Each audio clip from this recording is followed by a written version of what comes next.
दिल्ली से वृंदावन की पवित्र सनातन पदयात्रा के दौरान अचानक ऐसा दृश्य सामने आया जिसे देखकर हर कोई दंग रह गया। हजारों श्रद्धालु पैदल चल रहे थे, तभी एक नागा साधु ने ऐसा किया कि सभी की सांसें थम गईं। वह धीरे धीरे हवा में उठने लगा। लोग चकित थे, कुछ डर और विस्मय में थे, कुछ की आंखों में विश्वास की चमक। साधु की हर हरकत ने वातावरण को पूरी तरह बदल दिया। क्या यह सचमुच कोई असली चमत्कार था या साधना की अद्भुत शक्ति? श्रद्धालु इस दृश्य को देख हक्का बक्का रह गए। और वही नहीं, इसके बाद जो हुआ उसने सभी की सोच को झकझोर दिया। लेकिन यह रहस्य, इसका पूरा सच आप आज की वीडियो में जानेंगे। तैयार रहिए, क्योंकि यह दृश्य आपकी आंखों के सामने कभी भूलने वाला नहीं होगा। वह नवंबर 2025 की बात है। दिल्ली की ठंडी सुबह में सूरज की पहली किरणें यमुना नदी के किनारे धीरे धीरे फैल रही थीं, मानो स्वयं भगवान विष्णु ने इस पवित्र यात्रा को आशीर्वाद देने के लिए अपना दिव्य प्रकाश बरसाया हो। उस विशाल मैदान में दिल्ली के चाणक्यपुरी में बागेश्वर धाम के परम पूज्य संत धीरेंद्र कृष्ण शास्त्री जी महाराज खड़े थे। भक्तजन उन्हें प्यार से बागेश्वर बाबा कहते थे। चारों ओर भक्तों का सैलाब उमड़ पड़ा था। लाखों लोग एक ही भावना और भक्ति में लीन। यह कोई साधारण सभा नहीं थी, यह था सनातन एकता पदयात्रा का उद्घाटन समारोह। एक ऐसी यात्रा जो दिल्ली से शुरू होकर वृंदावन तक पहुंचने वाली थी। लेकिन यह केवल पैदल यात्रा नहीं थी। यह यात्रा देश में व्याप्त धार्मिक विभाजन, सामाजिक कलह और आधुनिकता के नाम पर सनातन मूल्यों के क्षय के विरुद्ध एकता का संदेश फैलाने वाली थी। यात्रा का मार्ग तय था। दिल्ली से गुड़गांव, फरीदाबाद, आगरा, मथुरा और अंततः वृंदावन तक कुल 250 किलोमीटर। हर कदम पर भजन, कीर्तन और प्रवचन होंगे। उद्घाटन समारोह में धीरेंद्र जी ने भक्तों को संबोधित करते हुए कहा, भाइयों और बहनों, सनातन धर्म एक सूत्र में बंधा है। राम और कृष्ण एक ही हैं। धीरेंद्र जी ने सभा में कहा, शिव और विष्णु एक ही हैं। यह यात्रा न केवल पैरों की थकान मिटाएगी,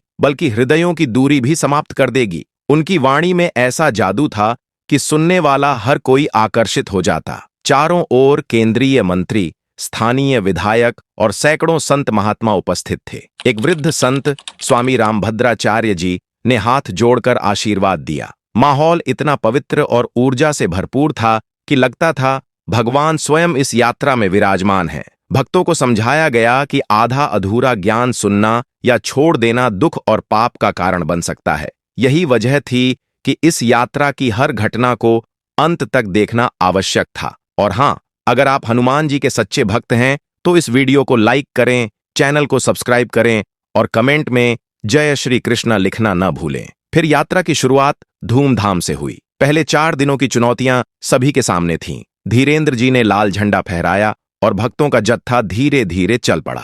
आगे आगे संतों का समूह, बीच में धीरेंद्र जी और पीछे महिलाओं और बच्चों का कारोबार। ट्रक पर भजन गाने वाले कलाकार गीतों की मधुर धुन बिखेर रहे थे और साइड में लंगर की व्यवस्था थी। पहले दिन का सफर गुड़गांव तक अपेक्षाकृत आसान रहा, लेकिन रास्ते में हर गांव से लोग जुड़ते गए और जत्था और भी बड़ा और जीवंत होता चला गया।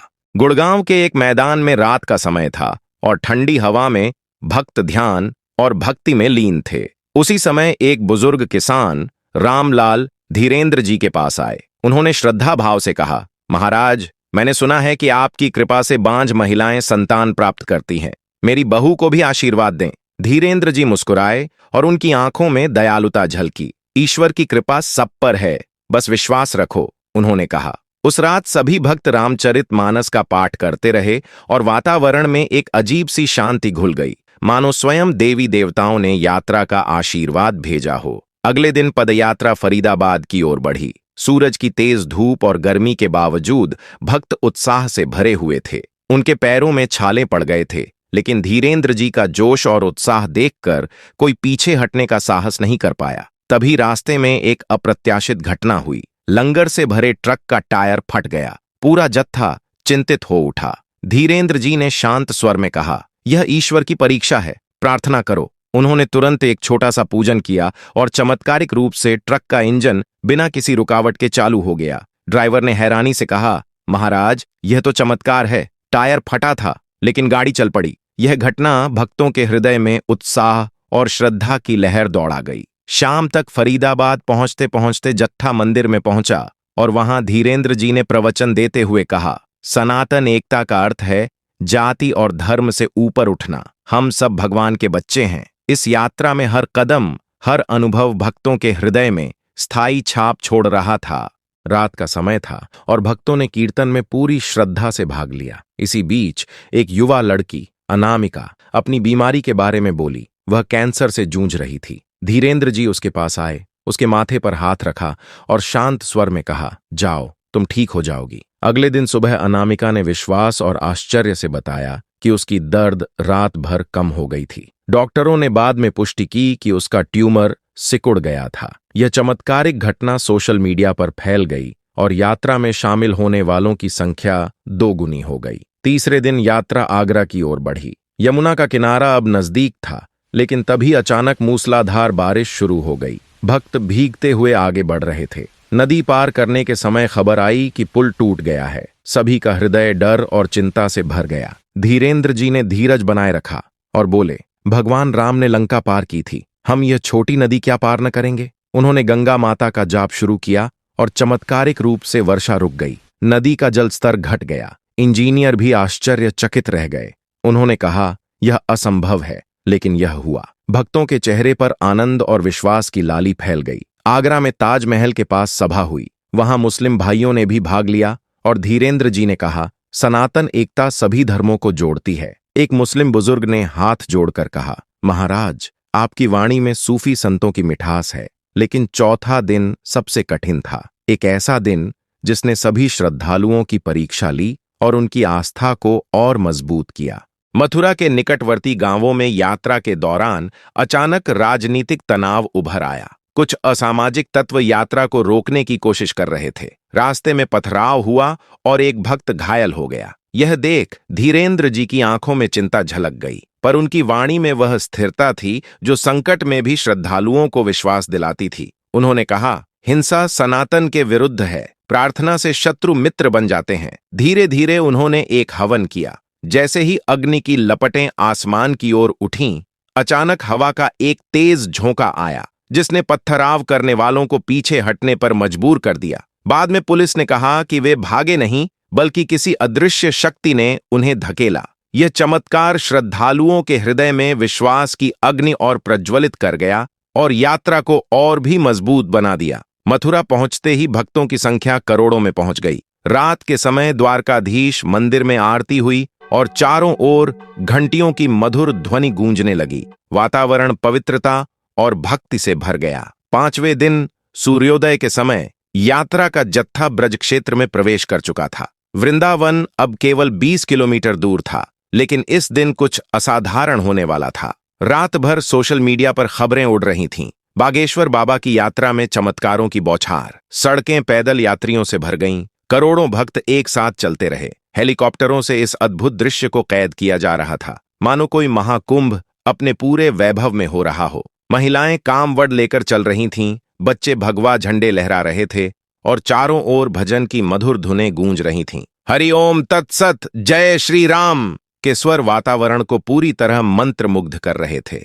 धीरेन्द्र जी आगे बढ़ रहे थे। उनके चेहरे पर एक दिव्य तेज चमक रहा था। तभी यात्रा के बीच अचानक एक नागा साधु प्रकट हुए। उनका नाम था स्वामी नागेश्वरानंद जी, जो हिमालय के गहन कंदराओं से आए थे। उनका नंगा बदन, राख मली हुई लंबी जटाएं और शांत लेकिन शक्तिशाली आभा, सब कुछ एक रहस्यमय और अद्भुत छवि पेश कर रहा था। नागा साधु अखाड़ों के योद्धा होते हैं जो कुंभ मेले में स्नान कराते हैं, और उनकी उपस्थिति ही श्रद्धालुओं के हृदय में उत्साह और श्रद्धा भर देती थी। स्वामी जी ने धीरे धीरे हाथ जोड़कर धीरेन्द्र जी को प्रणाम किया और कहा, महाराज, सनातन की रक्षा के लिए मैं आया हूं। यह यात्रा भगवान की लीला का भाग्य है। धीरेन्द्र जी ने मुस्कुराते हुए उन्हें जत्थे में शामिल किया। दोपहर का समय था और यमुना के किनारे एक विशाल मैदान में जत्था विश्राम कर रहा था। भक्तों ने लंगर ग्रहण किया और चारों ओर भक्ति और ऊर्जा का माहौल समा गया। लेकिन तभी अचानक हवा में एक अजीब सी गर्जना हुई। सभी श्रद्धालु चौंक गए। स्वामी नागेश्वरानंद जी खड़े हो गए और उनके शरीर से नीला प्रकाश फैलने लगा। भक्तों की आंखें चौंधिया गईं जब उन्होंने देखा कि साधु धीरे धीरे जमीन से ऊपर उठने लगे। जैसे ही वे हवा में उठे, उनके पैर भूमि से पूरी तरह मुक्त हो गए और वे लगभग 20 फुट ऊपर लटकने लगे। चारों ओर चीखें गूंजीं, चमत्कार, चमत्कार! कैमरों ने इस अविश्वसनीय दृश्य को कैद कर लिया। एक भक्त हक्का बक्का होकर चिल्लाया, महाराज देखिए, साधु जी उड़ रहे हैं। धीरेंद्र जी शांत खड़े थे। उनकी आंखों में श्रद्धा और विश्वास झलक रहा था। उन्होंने कहा, यह भगवान शिव की कृपा है। नागा साधु योग सिद्धि प्राप्त करते हैं, लेकिन यह केवल शुरुआत है। स्वामी जी हवा में तैरते हुए बोले, सनातन एकता के लिए यह संदेश है। हम सब उड़ सकते हैं यदि विश्वास हो। भक्तों के पसीने छूट गए। यह दृश्य इतना भयानक और दिव्य था कि दूर खड़े पत्रकार भी स्तब्ध रह गए। स्वामी नागेश्वरानंद जी धीरे धीरे नीचे उतरे, लेकिन उनका शरीर अब भी हवा में कंपन कर रहा था। भक्तों ने उन्हें घेर लिया। एक युवा इंजीनियर अर्जुन ने पूछा, स्वामी जी, यह कैसे संभव है? क्या यह जादू है? स्वामी जी मुस्कुराए, बेटा, यह योग है, हठ योग की सिद्धि। अचानक यमुना नदी का जल उफान पर आ गया। भक्त चिंतित हो गए, लेकिन अगले ही पल नदी का जल रुक गया और फिर जो हुआ वह अवर्णनीय था। नदी के जल से एक विशालकाय आकृति प्रकट हुई। भगवान विष्णु का शेषनाग पर विराजमान रूप। शेषनाग की 7 फणाएं फैल गईं और उनके ऊपर भगवान विष्णु का दिव्य स्वरूप नीले वस्त्र, शंख, चक्र, गदा और पद्म धारण किए हुए था। भक्तों की आंखें फटी की फटी रह गईं। धीरेंद्र जी घुटनों पर बैठ गए। स्वामी नागेश्वरानंद जी ने कहा, देखो भक्तों, यह सनातन एकता का प्रतीक है। विष्णु और शिव एक हैं। वाणी समाप्त होते ही शेषनाग का स्वरूप विलीन हो गया, लेकिन नदी का जल अब अमृत जैसा शांत हो चुका था। भक्तों ने उस जल को स्पर्श किया, घाव भर गए, दर्द मिट गया। एक अंधी महिला गीता ने कहा, मैं देख रही हूं महाराज, मेरी आंखें खुल गईं। लेकिन चमत्कार यहीं नहीं रुका। स्वामी जी फिर हवा में उड़े और इस बार भगवान कृष्ण का रूप धारण कर बांसुरी बजाने लगे। चारों ओर फूलों की वर्षा होने लगी। गुलाब, चमेली, जूही रंग बिरंगे। बच्चे हंसने लगे, महिलाएं नाचने लगीं। एक वृद्ध व्यक्ति, कन्हैया चाचा, जो 30 वर्षों से लकवे से पीड़ित थे, अचानक खड़े हो गए और नाचने लगे। डॉक्टरों ने जांच की, यह चमत्कारिक ठीक होना साबित हुआ। जन सैलाब अनियंत्रित था। करोड़ों लोग चिल्ला रहे थे, जय बागेश्वर धाम। पुलिस भीड़ संभालने में असमर्थ, पर धीरेंद्र जी ने कहा, शांत हो जाओ, यह ईश्वर की लीला है। तभी बिना बारिश के आकाश में इंद्रधनुष प्रकट हुआ, जिसे सनातन के 7 लोकों का प्रतीक माना गया। चमत्कार पर चमत्कार। नागा साधु का उड़ना, शेषनाग का दर्शन और फूलों की वर्षा। यात्रा वृंदावन पहुंची और बांके बिहारी मंदिर में स्वामी जी ने अंतिम प्रवचन दिया। आज के सभी चमत्कार एकता और विश्वास की शक्ति है। स्वामी नागेश्वरानंद हिमालय लौटे, लेकिन प्रभाव इतिहास बन गया। देश भर में एकता की लहर दौड़ी, दंगे रुके, संयुक्त पूजा होने लगी। कई लोगों के जीवन बदल गए।